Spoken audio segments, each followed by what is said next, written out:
자, 그럼 이어서 삼성의 경우를 더 자세히 살펴보겠습니다. 박근혜 대통령은 삼성물산과 제일모직의 합병이 성사되고 불과 일주일 만인 2015년 7월 24일에 창조경제혁신센터장과 지원기업 대표들과의 간담회를 갖습니다. 최경환 부총리도 참석한 비공개 간담회 이후 별도로 이재용 삼성전자 부회장, 정몽구 현대차그룹 회장, 손경식 CJ그룹 회장 등 대기업 총수 7명을 차례로 만나 미르재단 기금 출연 요청을 한 것으로 알려져 있습니다. 창조경제혁신센터는 17개 시도별로 대기업과 연계되어 있습니다. 박 대통령은 차은택을 창조경제 추진단장으로 임명하라고 지시하고 차 씨는 각종 이권 사업을 독점해온 혐의를 받고 있습니다. 이후 삼성의 위기가 찾아옵니다. 8월 26일 일성신약 등 소액 주주들은 삼성물산 합병에 관련해서 주식 매수 청구권 가격 조정 소송을 제기하게 됩니다. 이 시점에서 최순실이 등장합니다. 삼성은 최순실에게 35억 원을 바쳤는데 9월부터 10월까지 최순실 소유의 비덱스포츠로 흘러간 돈입니다. 이후 2015년 10월 26일 삼성은 미르재단에 125억을 출연했습니다. 이에 화답하여 박근혜 대통령은 하루 뒤인 10월 27일 지정연설을 통해 원샷법, 노동개혁법 등을 조속히 처리해달라고 요구했습니다.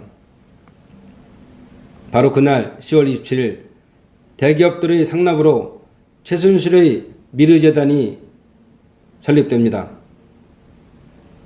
2015년 11월 19일 정경련 회장단은 황교안 총리와의 만찬에서 이번 국회 회기내에 경제활성화 법안 등이 처리될 수 있도록 나서달라고 요청을 했습니다.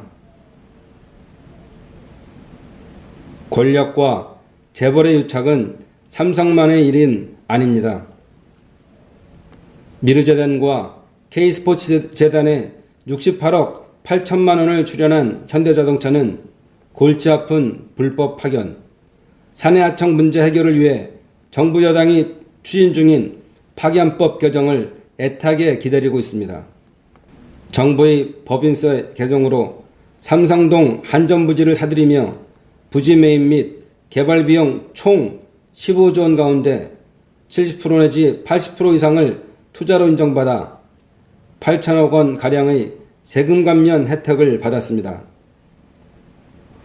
롯데는 신동빈 회장 등 총수 일가에 대한 수사가 목을 죄고 있던 상황이었고 면세점 사업을 되찾기 위해 정부에 잘 보여야 했습니다. SK와 CJ는 총수를 감옥에서 빼내기 위해 무엇이든 해야 하는 상황이었습니다.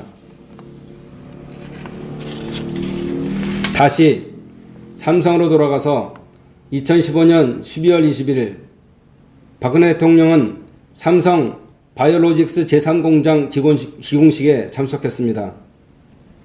이 자리에는 이재용 부회장, 김태한 사장 외에도 최양희 미래창조과학부 장관, 윤상직 산업통상자원부 장관 등이 총출동했습니다. 이례적인 대통령의 공장 기공식 참석으로 삼성 바이오로직스와 이재용 부회장은 대외적으로 큰 홍보 효과를 거두게 되었습니다. 삼성 바이오로직스 김태한 사장은 안정범 전 수석과 대구 개성고 선후배 사이로 경영권 승계를 위한 핵심 부서인 삼성그룹 비서실, 전략기획실 출신으로 신사업 추진단 사장까지 지낸 인물입니다. 삼성은 다시 2016년 1월 12일 최순실의 K스포츠재단에 75억 원을 출연합니다. 이에 보답으로 박근혜 대통령은 2016년 1월 13일 대국민 담화에서 노동개혁법, 원샷법이 반드시 19대 국회를 통과해야 한다고 화답했습니다. 같은 날인 2016년 1월 13일 K스포츠재단이 설립됩니다. 미르재단에 돈을 상납하고 다음날 미르재단이 만들어진 것처럼 K스포츠재단도 삼성이 상납 후 바로 다음날 설립됩니다. 정말 희한한 일입니다.